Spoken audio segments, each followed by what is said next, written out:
What should the Seattle Mariners do about Jorge Polanco? Let's talk about it.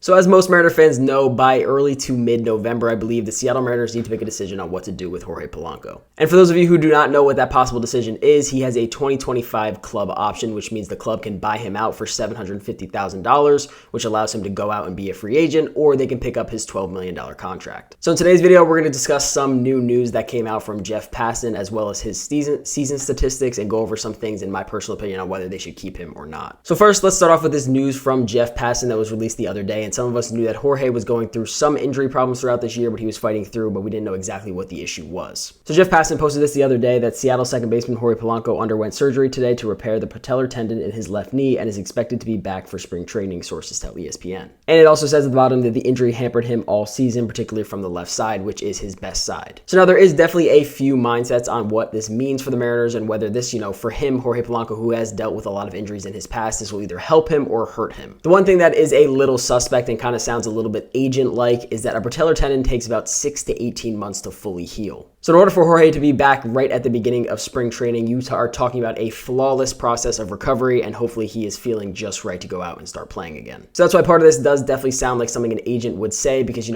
going to be fine, he's going to be there for spring training, don't worry about it, just give him his money and he'll play. So from that aspect, do I know if Jorge Polanco will be back for spring training or not? Who knows? Obviously, we know he has injury history and he has missed a lot of time throughout his career due to injuries, so who knows if this surgery is really going to help him in the long run or make it just that much worse. And if you're the Seattle Mariners, you are thinking the same thing on whether, will he be able to play a lot of games this year, or will this knee surgery just make it way worse for him? So moving on to a little bit more contract discussion. So in 2024, Jorge Polanco made $10.5 million with the Seattle Mariners, and like I said, this year they can buy his contract for $12 million. Now, as we know, the Seattle Mariners are definitely going to be tight with money, as they always are. So in my mind, I think the Mariners are kind of thinking that they can use this $11 million to help pay arbitration cases that are definitely going to be raising in the 2025 season. As I had discussed in a previous video, there are going to be a lot more Seattle Mariners making a lot more money this season than they were in 2024. The only player that you're actually paying less in the 2025 season, which if he is still a Mariner by that time, is Mitch Haniger. I believe they're paying him about $2 million less just based on how the contract was laid out. So now let's get into the little bit of a painful part, and that is Jorge Polanco's stats throughout this season and how much he just really struggled with the Mariners. So after opening day, Jorge Polanco was hitting .333 because he was 1 for 3 in the opening day game against the Boston Red Sox. But unfortunately for Jorge, that would be the last time his batting average saw above 200 until July 20th against the Houston Astros. He sat below 200 for most of the season, then he finally sat above 200 after July 20th for most of the year. He did fluctuate a little bit down and back in terms of going back down below sub-Mendoza line,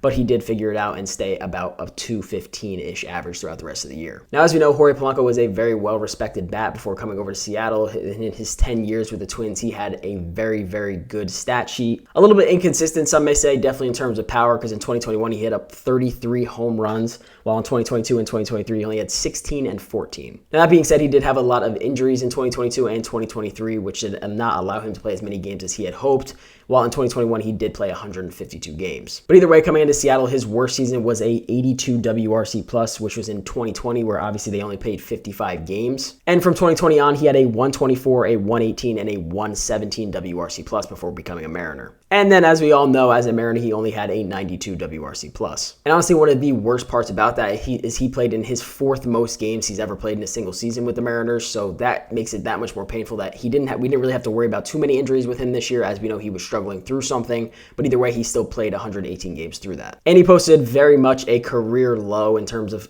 a full season with only a .3 WAR this season, which is by far his worst. Even in the shortened season back in 2020, he still posted up at least a .6 WAR, which is double what he did this season. And that 2020 season was definitely one of his worst by far as well. But one thing to definitely consider, which a lot of people I know really aren't, is he did show a lot of flashes this season. From July 15th to August 15th, which is arguably his best stretch of the entire season, he hit .260 with 13 RBIs, 6 home runs, a 154 WRC+, and a .7 WAR. Now, 1 month is definitely a smaller sample size, but it is not that small to kind of just look past and not really acknowledge. So he showed a lot of flashes where he was feeling really, really comfortable in a Mariners uniform, and he showed a lot of flashes where he was really, really struggling. Now, also another aspect that you have to discuss when considering whether to bring him back or not is in terms of outs above average from second baseman who played a minimum of 450 innings in the major leagues this past season.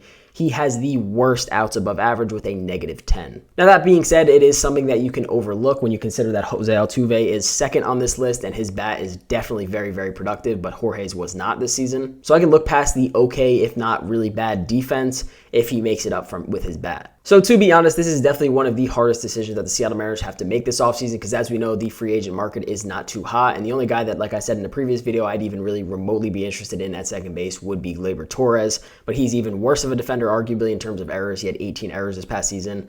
But I really think, in my personal opinion, that the Seattle Mariners should strongly consider bringing Jorge Polanco back. And the reason I say that is that we do this a lot where we jump the gun on a lot of guys that, struggle their first year in Seattle and then their second year they go somewhere else and do really well. And I'm by no means saying if we bring Jorge back for a second year that he's going to go out there and be an absolute all-star again. What I am saying is we need to start giving these guys more than one chance to, get comfortable in a Mariners uniform and really get comfortable hitting in a pitcher-friendly ballpark. So to me, just the way the free agent market is laid out and the price to bring him back really is not too bad. In my personal opinion, I really think the Seattle Mariners should bring Jorge Polanco back. But otherwise, please let me know your guys' opinion on whether you think that they should bring him back or not. Otherwise, I hope you guys did enjoy the video, and I'll see you guys in the next one.